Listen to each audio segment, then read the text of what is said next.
Thanks to everyone for joining us for April's squad announcement. Anton, we'll kick off with you if that's okay. Hi, Sarina. Nice to see you. Good to see you. This is your last squad before we go into full World Cup mode, I suppose. So, first off, how difficult was it selecting the 25 players? Yeah, very difficult because, as we said before, the depth of the squad is good. Had to make some very hard decisions.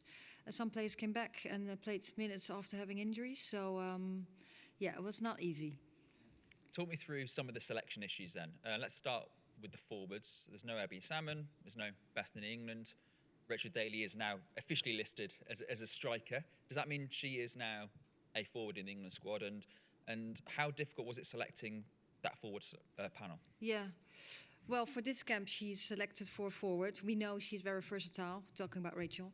But we want to give that another try for now. In our last camp, we had more forwards, but we want to see them in our environment, and also we want to take opportunities to get some minutes at some point when you have the opportunity. So now I chose to put less centre forwards in because I do see Ebony Selman and Beth England as centre forwards, but the competition on that position is so high, and I just chose for these two, and kept up with that. Two centre forwards going into a World Cup, is that a bit of a risk, or you've got other players that can play there? Yeah, I think we have some other players who can play there. As you've seen in last autumn, that we also had Lauren Hemp in that position one time that we really like too. We haven't done that lately because we tried out other things, but that's also in my mind. Before we ask about other positions, can I just ask the big question, which is the players that aren't in this squad, is it unlikely that they will be going to the World Cup? Well, this is the last moment we have, but still until from April now, after this camp, until the end of the season, there's still lots of weeks to play and to go for. So you don't know how it goes. But yes, as I said, the competition is really high. I want to see now the players we have in. Some, like Lucy Parker, was in October, but had to leave, unfortunately. So I want to see her now too in our environment. So we wouldn't expect much change, but you don't know what happens because there's still time goes fast, but there's still a couple of weeks to go. I was going to ask about Lucy Parker. Obviously, we haven't seen her play for England yet. You've got so many options at centre-back. Why did you want to call Lucy in and before the World Cup when you've got other players, more experienced players you could have called on? Yeah. Well, you find balance in quality. It starts with quality and performance, and then you're also looking at you want some experience too. But what's experience? I want to see her in our environment because I think she does, although she played a little different position the last two games, but she does really well. We see things in her that we really like. So we're thinking defense, aggressiveness, the speed, agility, things like that. And there's more than that in football. But we really like that, and we want to see that in our environment next week. Hannah Hampton's in for the first time since the Euros. What's changed, and why is she back in now? Yeah. Well, as I said over all the other camps, that she needed to sort out some personal issues. She's done that. She has shown great performances. She has shown consistency and done that at club first. So I thought this is the moment to bring her in. Finally, from me, Fran Kirby again misses out through injury. How concerned are you about her fitness going into the World Cup, and is she, given her sort of injury history, sort of treated differently from the rest, will be given more time than others? Well, of course I'm concerned because now she has been out for a while now, and it doesn't look like she'll be back in a real short time. But I want to keep this opportunity open, and she'll be treated in how we treat each other, anyone else. But hopefully she gets fit, she gets on the pitch again, she gets playing. And then you need to show performance and fitness, and that's what we need. And we know we have a little less time now than we had before the Euros because we were here in England for a long period of time, and we don't have that time now. So it's a little concern, but also don't think too much forward. Just see how she progresses. Thanks, Anton. Yes, we'll go to Jane. Hi, Sarina. Hi.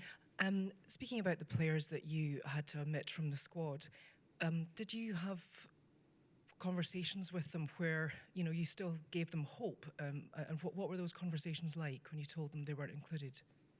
Yeah, of course I talk to them. Those are pretty short and clear discussions. That's not the moment because it's not a very nice moment to hear that you're not in the squad for this moment. So of course over the year we talk to players too and we give them feedback. And this is now a short conversation with clear feedback, and from there we take on and we'll be in contact when necessary.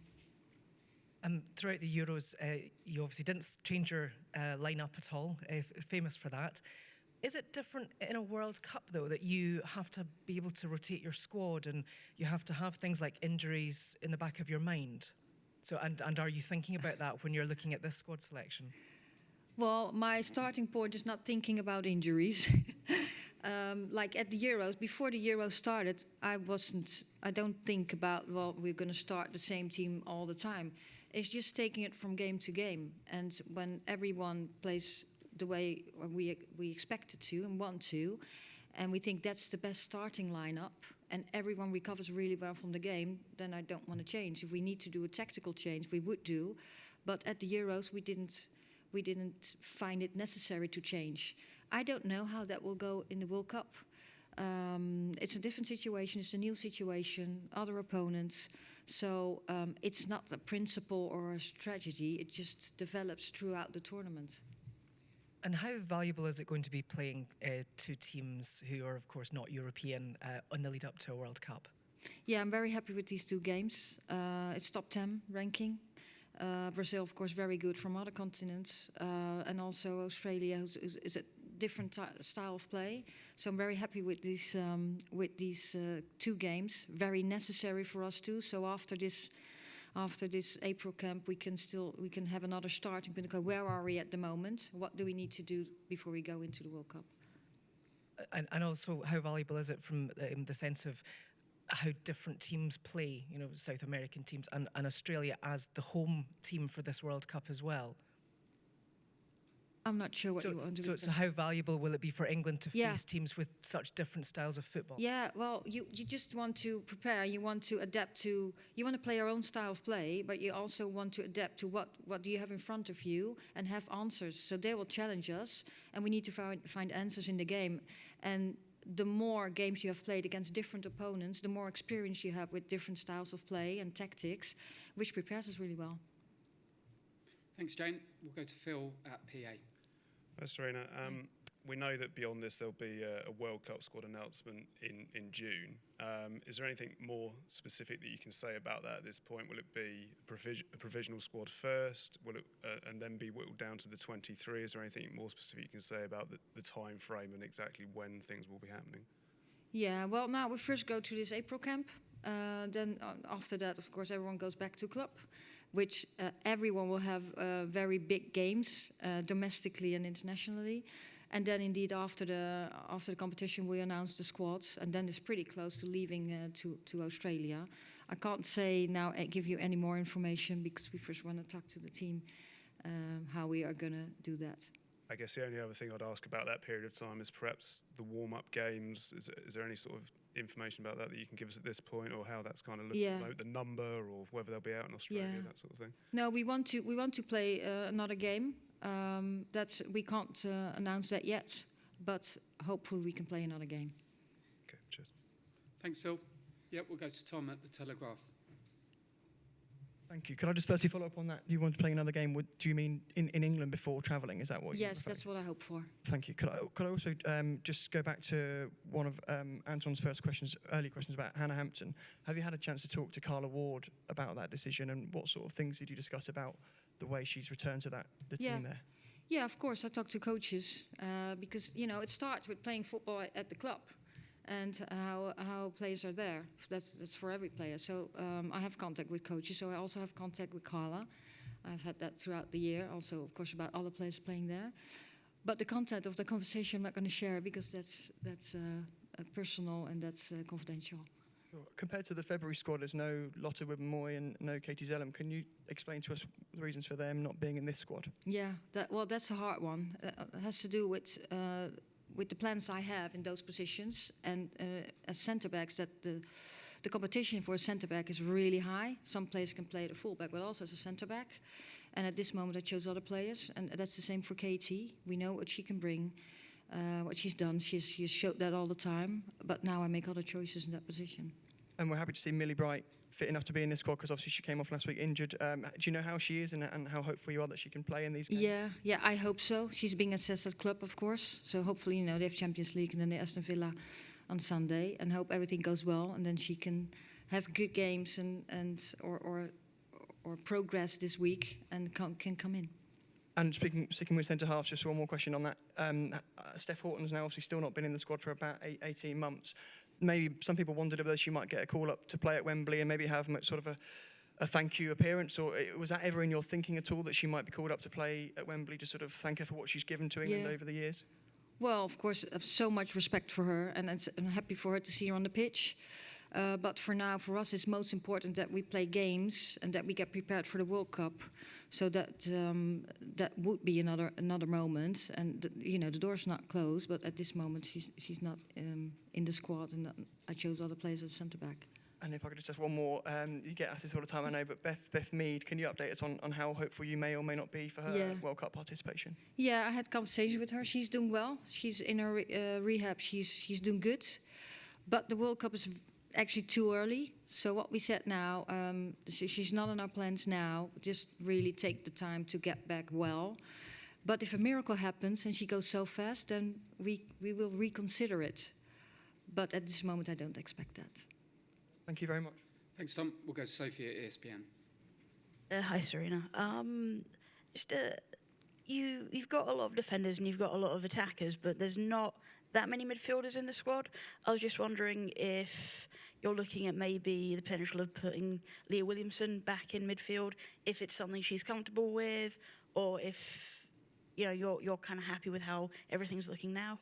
Yeah, well, of course, it all has to do with who's available and who and performances. And yes, you're clear that in midfield we're not really high in numbers, but we also take in consideration what we did before Leah. Leah plays most of all centre back, also with us, but also at Arsenal she sometimes moves up to midfield. That's the same with us, what we also did at Arnold Clark Cup. And Georgia plays a little higher, sometimes a little deeper. And then we have some more interview of midfielders. And Laura Coombs we kept in the squad because I was happy with the performances last camp. And it's kind of I know you don't like talking about individuals, so it's a very general question. And it's a bit strange, I hope it's okay. You're preparing me, are you? How do I phrase this? I want to get it right.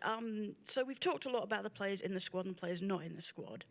But when you as a coach are looking at players to bring into the squad, if it's, say, in the June window as you're preparing that team for the World Cup, is it easier or would you be more likely to go to players that you've had in the team before and that you know, and not necessarily that you trust, but you know that those players know what you want from them? Is it always easier to go to players like that rather than players who you haven't seen so often in the team, if that makes sense? Yeah.